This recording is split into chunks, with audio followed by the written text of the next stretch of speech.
Assalamualaikum warahmatullahi wabarakatuh. Selamat datang di channel Cahaya Dimensi. Untuk kisah kali ini, saya akan menceritakan kisah yang berjudul Pengalaman Horor Mencari Ikan di Lautan. Di mana kisah ini saya ambil dari cerita yang ditulis oleh akun Twitter yang bernama Freddy Raskin. Sebelum kita masuk ke ceritanya, tekan dulu tombol like ke video ini. Dan jangan lupa tekan juga tombol subscribe di channel ini. Nyalakan juga lonceng notifikasinya, agar tidak ketinggalan cerita-cerita lain dari channel ini. Bagaimana kisah kali ini? Langsung saja kita masuk dalam ceritanya.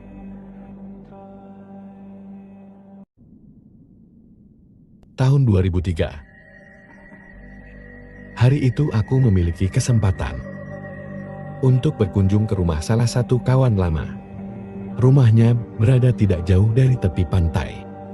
Kawanku ini, Jupri namanya.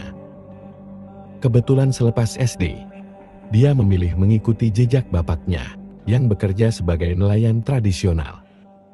Kebetulan sekali, saat aku berkunjung ke rumahnya, Jupri sedang merancang jadwal melaut yang rencananya akan dimulai sore hari. Aku yang belum pernah sekalipun ikut aktivitas melaut, merasa perlu menjajal tantangan. Setelah menyesap segelas kopi dan menandaskan sepiring tahu goreng, Jupri dan bapaknya kemudian mengajakku segera ke pesisir. Jupri membungkus 3 porsi nasi dengan lauk telur ikan, sambal kecap yang sudah dibungkus, dan dadar jagung. Tidak lupa 2 botol besar air putih bermerek yang isinya sudah diganti dengan air matang ikut dibawa. Kita bertiga kemudian berlari menuju ke pesisir. Beneran sudah siap ikut cari ikan? Tanya Jupri sambil menenteng kresek. Sudahlah Cuk, tenang saja. Tidak mungkin ngerepoti aku, sahutku sambil menepuk pundak Jupri. Sebenarnya, Jupri sudah menawariku untuk tidur saja di rumahnya. Karena mereka melaut tidak lama paling lambat subuh mereka sudah merapat lagi ke pantai. Tapi, aku yang tidak mau kehilangan pengalaman, memilih untuk tetap bisa ikut. Di pantai 2 orang lainnya sudah terlihat menunggu. Namanya Pak Saleh dan Sarawi. Keduanya ini memang grup yang biasa diajak Jupri dan bapaknya saat melaut. Tidak butuh waktu lama. Keempat orang itu tanpa aku langsung mendorong perahu satu persatu dari pinggiran. Tidak sampai 5 menit, aku mengikuti jejak keempat orang itu berlompatan ke atas perahu. Sore itu langit tampak cerah. Dengan dorongan mesin, sesaat perahu sudah melesat mendekati tengah lautan. Tampak ada 1-2 kapal serupa yang juga ikut melaut sore itu. Sesampainya di tengah, Jupri langsung membuka layar untuk mengirit BBM. Kapal dengan 2 kitiran yang kita naiki ini didorong dengan tenaga angin. Di atas kapal, orang-orang mulai menyiapkan peralatan untuk menangkap ikan. Jupri dan bapaknya tampak dengan teliti memisahkan jaring yang bergulung di geladak kapal. Aku yang baru merasakan naik kapal sampai tengah, memilih menyingkir agar tidak mengganggu orang-orang yang sedang bekerja. Kunyalakan rokok yang kubawa dari tadi di sakuku, sambil menikmati angin laut yang menampar halus. Kulihat ke belakang. Jupri sudah mulai menebar jala dibantu 3 orang lainnya. Setelah habis sebatang rokok, aku ikut membantu Jupri mengurusi jala ikan. Tapi sayang, sore itu sepertinya kita kurang beruntung. 4 kali menebar jala, hanya 2 ember ikan tenggiri yang bercampur dengan ikan teri yang didapat. Harus pindah. Inilah ke timur lagi, kata bapak Jupri ke Pak Saleh. Akhirnya, kapal perlahan bergeser lebih ke timur. Wilayah ini katanya lebih banyak ikannya. Jupri menghidupkan mesin untuk mendorong kapal lebih cepat. Perairan timur ini tampak lebih tenang. Tidak terlalu jauh dari pulau, yang menjadi bagian dari Taman Nasional. Pak Saleh dibantu Jupri, kemudian kembali menebar jala. Tidak sampai 1 jam, ternyata memang banyak ikan yang menyangkut di jaring. 4 kali lebih banyak dari yang kami dapat di tengah lautan tadi. Sebelum hari semakin gelap, Jupri membuka bekal kami tadi siang. Bapak-bapak yang lain juga membawa bekal yang sama. Aku yang pertama menikmati pengalaman ini. Menjadi yang paling lahap makannya, karena nasi yang dibungkus kertas minyak sudah dilapisi daun pisang, semuanya terasa masih segar. Segera aku punya nasi yang bercampur telur ikan dan sambal kecap. Tidak butuh waktu lama.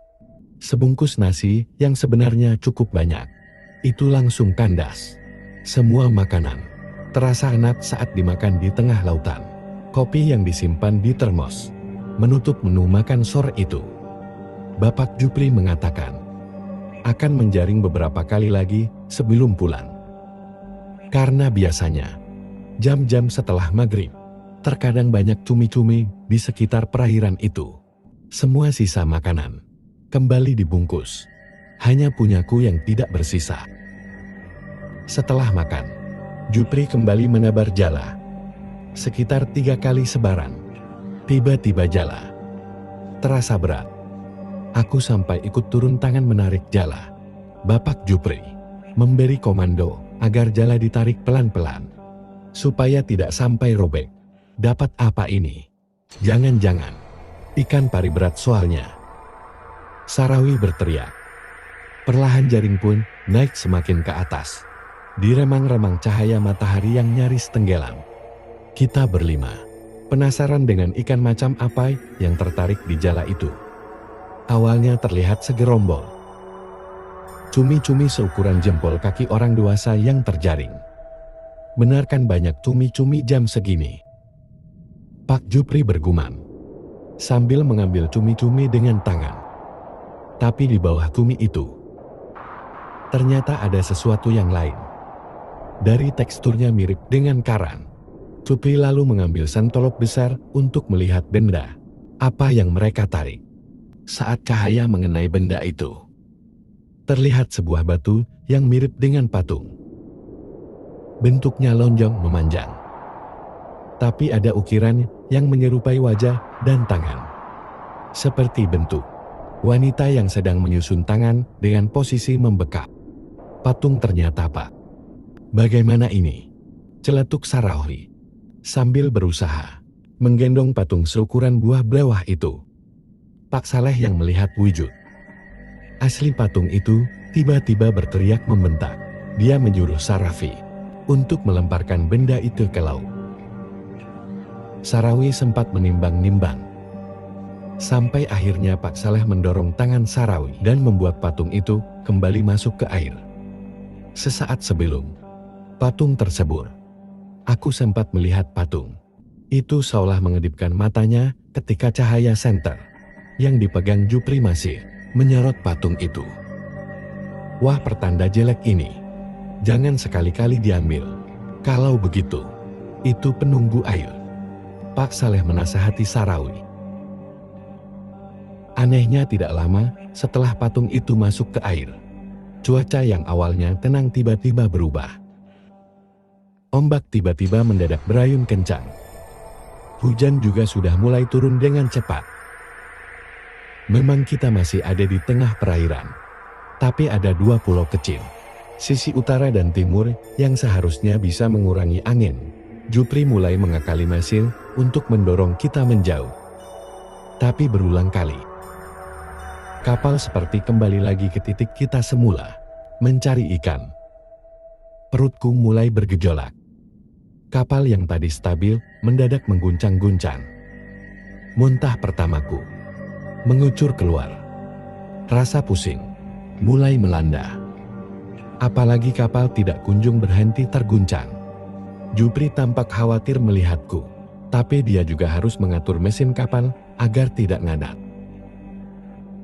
Pak Saleh dan Sarawi mulai sibuk mengambil ember kecil untuk membuang air dari lambung kapal.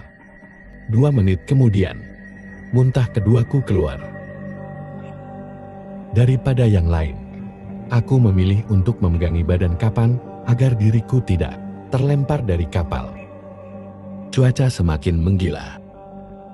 Di sela angin dan hujan deras, aku malah muntah berkali-kali. Aku pun memilih memeluk tiang kapal agar tidak terjatuh. Sambil mengedip-kedipkan mata yang dialiri air hujan. Samar-samar, aku melihat ada seorang pria yang tiba-tiba berada di atas kapal kami. Sepertinya hanya aku dan Jupri yang mengamati orang itu. Karena di saat yang sama, semua orang masih sibuk mengakali agar kapal tidak tenggelam. Orang itu diam saja. Pakaiannya seperti nelayan umumnya, dengan kaos polos kusam berwarna putih dan celana pendek berwarna coklat muda. Tidak jelas bagaimana bentuk wajahnya, karena penerangan saat itu hanya mengandalkan sentolop yang diapit ketiak Jupri dan kilat yang sesekali menyambar. Sisanya buram dan nyaris gelap gulita. Orang asing itu lalu tiba-tiba berdiri, seperti tidak terpengaruh dengan kapal yang bergoncang kencang. Aku melirik Jupri dengan isyarat menanyakan siapa orang itu. Dengan tubuh menggigil, sambil memegangi bodi mesin, Jupri menggelengkan kepalanya. Mendadak orang asing itu melompat dari atas kapal, lalu berlari sambil tertawa. Orang itu berlari di atas laut, seperti orang yang berjalan di atas tanah. Cup, siapa itu?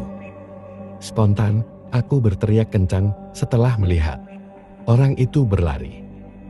Baru setelah aku berteriak, Bapak Jupri dan 2 orang lainnya menoleh kepadaku.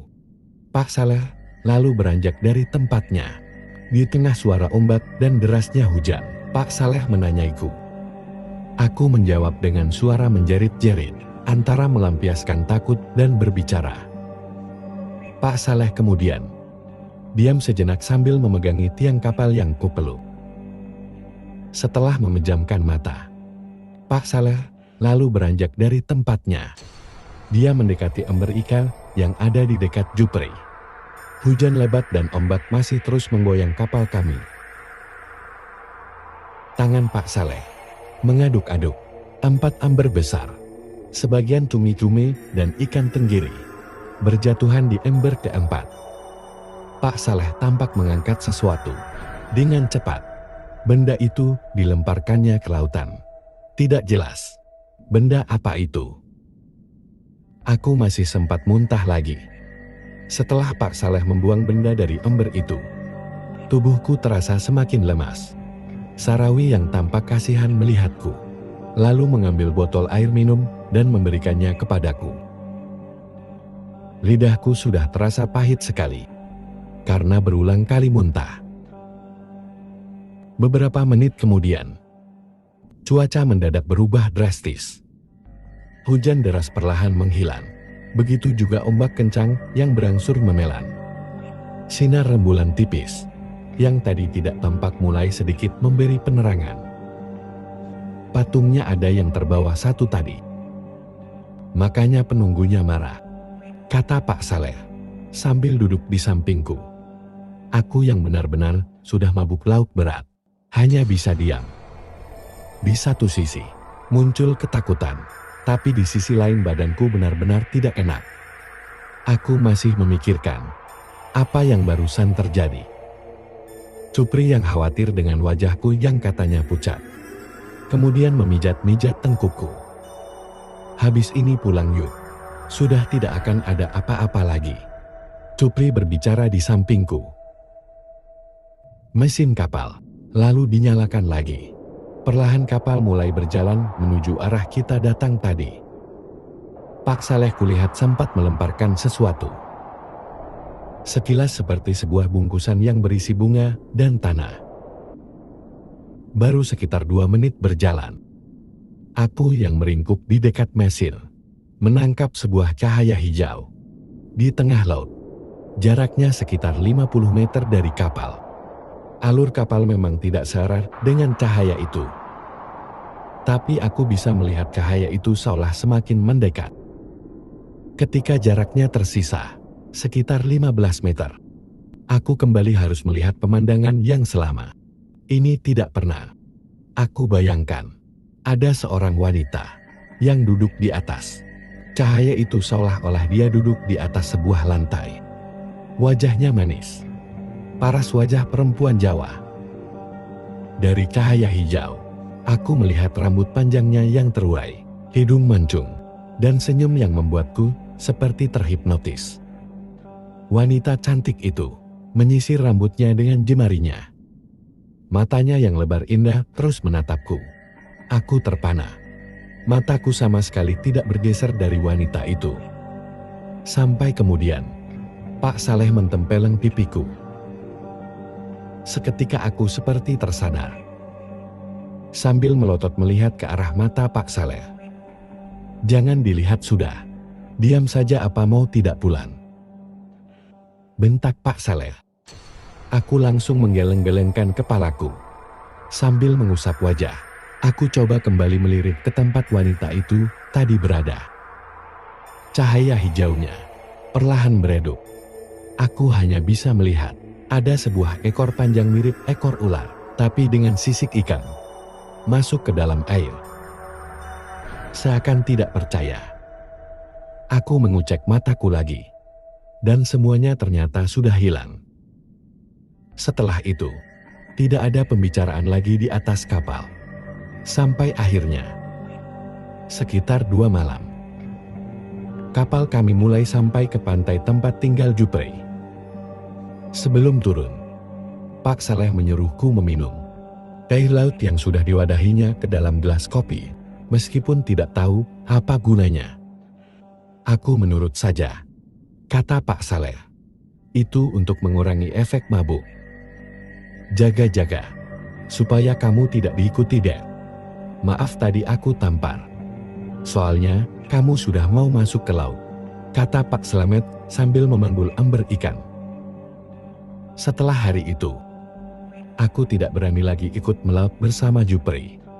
Meskipun dia mengatakan tidak selalu ada gangguan seperti malam itu, tapi tetap saja menurutnya, kejadian seperti itu, atau bahkan lebih, bisa terjadi kapanpun. Sekian untuk cerita kali ini. Semoga apa yang sudah saya sampaikan dalam kisah ini dapat dijadikan pelajaran untuk kita semua. Wassalamualaikum warahmatullahi wabarakatuh.